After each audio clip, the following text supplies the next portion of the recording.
श्री राम शरणम के साधकों द्वारा स्नेह कुंज गार्डन के सभागृह में श्री राम नाम का जप और ध्यान पर एक सत्संग का आयोजन किया गया, जिसमें मुख्य वक्ता माधव सत्संग ग्वालियर के प्रबंधक श्री ज्योत्सना दीदी राणा एवं वरिष्ठ साधक उमाशंकर पचौरी भोपाल रहे। सहयोगी साधक नरेंद्र गुप्ता, सुरेश केलवानी, योगेंद्र गुप्ता, वंदना गुप्ता ग्वालियर ने उपस्थित होकर सत्संग में श्री राम शरणम की मधुर स्तुति प्रस्तुत की एवं धर्म और अध्यात्म से भक्तों को जोड़े रखा। राम नाम के सुंदर प्रस्तुतिकरण से उपस्थित बड़ी संख्या में भक्त मंत्रमुग्ध हो गए। कार्यक्रम में राम शरणम के प्रमुख सेवादार भैरू सिंह चौहान, सौरवी भदौरिया, उषा राठौड़, अनुषा राठौड़, जगदीश सोनी, बजरंग सिंह चौहान, पिंकी शेखावत थे। कार्यक्रम के पश्चात मुख्य वक्ता ज्योत्सना दीदी राणा ने श्री राम शरणम की दीक्षा दिलवाई, जिसे 35 महिला व पुरुषों ने दीक्षा ग्रहण की। जानकारी सौरवी भदौरिया ने दी।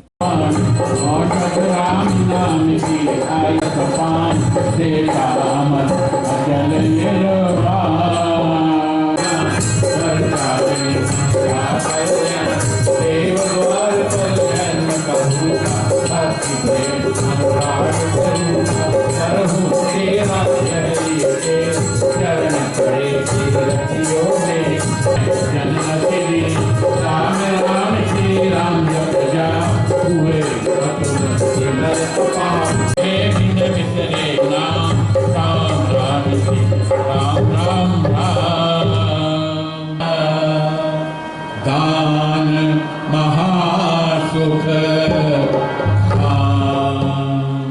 अहो मैं राम नाम धन पाया, राम नाम जब आया, मुख से राम नाम जब गाया, मन से राम नाम जब गाया, सागर राम नाम धन राशि, छोरा बेटा पद विनाशी, बड़ा जब राम प्रेम का फूल, संकट कंठ हो गए दूर, हट में राम मूर्ति धरी, पूजा अंतर हो गई, आंखें फूट के दुनिया से बोलो राम, बोलो राम, बोलो राम,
सोई परम पद पाए।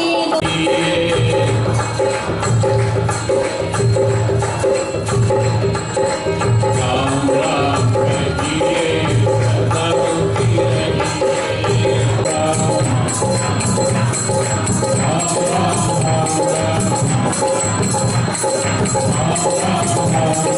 माँ बताती है कि ये तुम्हारे संबंधी है, ये पापा है, भाई है, बहन है, ऐसे ना।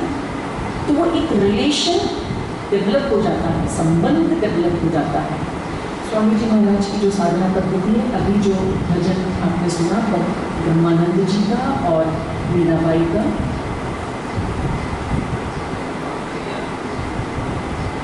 परमात्मा तक पहुंचने के लिए हमें कोई विशेष आवरण नहीं धारण करना है, कुछ छोड़ना नहीं है, किसी विशेष प्रकार की वेशभूषा नहीं पहननी है। केवल हमें और उनके बीच में जो माध्यम है वो हमारा हृदय।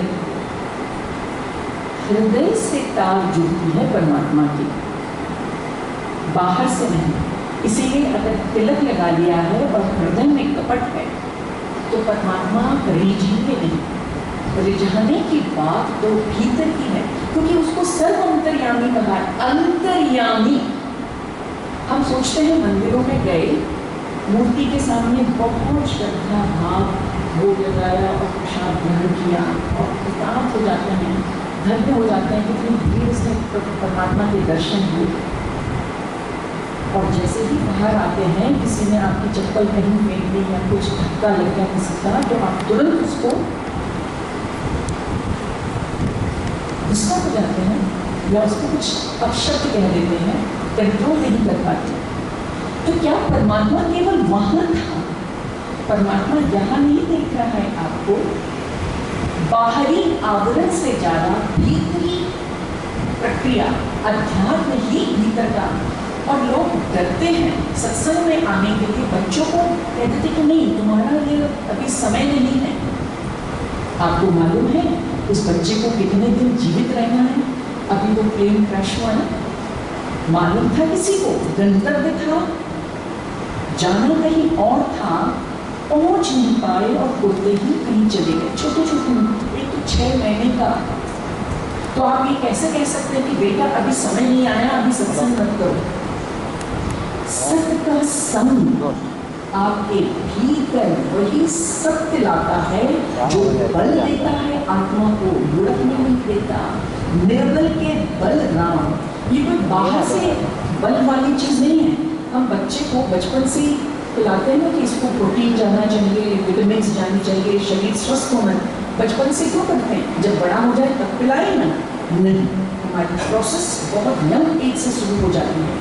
जब बाहर के बल के लिए इतना प्रयास कर रहे हैं तो आंतरिक बल के लिए उसे हम क्यों रोक देते हैं कि मत जाइए? परिवार टूट रहे हैं, बच्चे माता पिता की सुन नहीं रहे, तमाम सारे दोष दुर्गुण उनके जीवन में आते जा रहे हैं।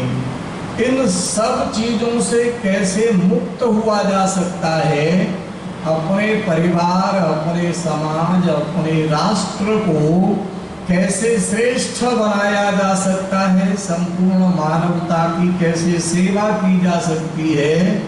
इसकी सरलतम पद्धति पूज्य स्वामी जी महाराज ने दी। इसका स्वरूप है ये अमृतवाणी सत्संग जो आप सबने यहाँ किया।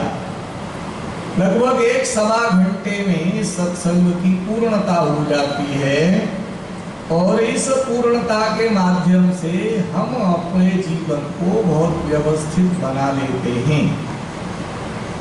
एक सप्ताह में एक स्थान पर अगर कहीं एकत्रित हो जाएं तो सप्ताह भर के लिए बैटरी चार्ज हो जाती है। अपने अपने घर जाकर बताई गई पद्धति से जाप और ध्यान सिमरन आदि करते ही संपूर्ण परिवार का वातावरण दिनों प्रतिदिन परिवर्तित होता जाता है। इस सत्संग का नाम रखा गया वृद्धि आस्तिक भाव की। स्वामी जी का यह सत्संग किसी और उद्देश्य से नहीं है, इसलिए आप इस सत्संग को बाकी से अलग पाते हैं। इसमें कहने के लिए नहीं है, सब कुछ करने के लिए है। स्वामी जी महाराज कहा करते थे, पाप करें आप और पंडित करें जाप, ये नहीं चलेगा। स्वयं ही हमें सब कुछ करना है। हमारे स्वयं के करने से होगा। इसलिए यहाँ जब सत्संग हुआ तो इसमें कोई फूल माला नहीं, कोई स्वागत सत्कार नहीं, कौन बोलेगा वो दिखेगा भी नहीं। ये केवल बैठक होने के कारण इतनी चर्चा इसमें हो रही है। स्वामी जी महाराज के सत्संग में इस चर्चा की भी गुंजाइश नहीं है। वहां तो सबको समय का पालन, 10:30 का समय दिया। 10:30 का मतलब श्री राम शरणम के सत्संग में 10:29:60 होता है। 10:30 का मतलब 10:30 नहीं होता, 10:29:60। ये जो अंतर होता है, समाप्त होने का जो समय होगा वो निर्धारित समय होता है। वाक्य अधूरा छोड़ देते थे, समय की सीमा पार नहीं करते थे। समय पालन, सहजता, सरलता, सबकी समानता, कोई वीआईपी नहीं है, सबको एक जैसे स्तर पर आकर ही बैठना है, कोई ऊंचा नीचा नहीं, कोई छोटा बड़ा नहीं। स्वामी जी की दृष्टि में सब राम नाम के उपासक हैं। जपने की विधि बताया करते थे, ध्यान करने की विधि बताया करते थे। फिर साल में कभी अवसर मिलने पर साधना सत्संग लगाकर कभी 3 दिन के लिए तो कभी 5 दिन के लिए बुलाया करते थे। पद्धति उतनी ही शुद्ध थी।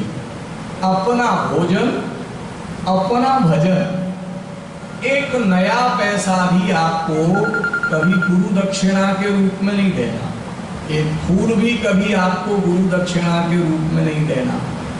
साधना सत्संग में जो लोग जाते थे उनके भोजन की व्यवस्था वहां होती थी।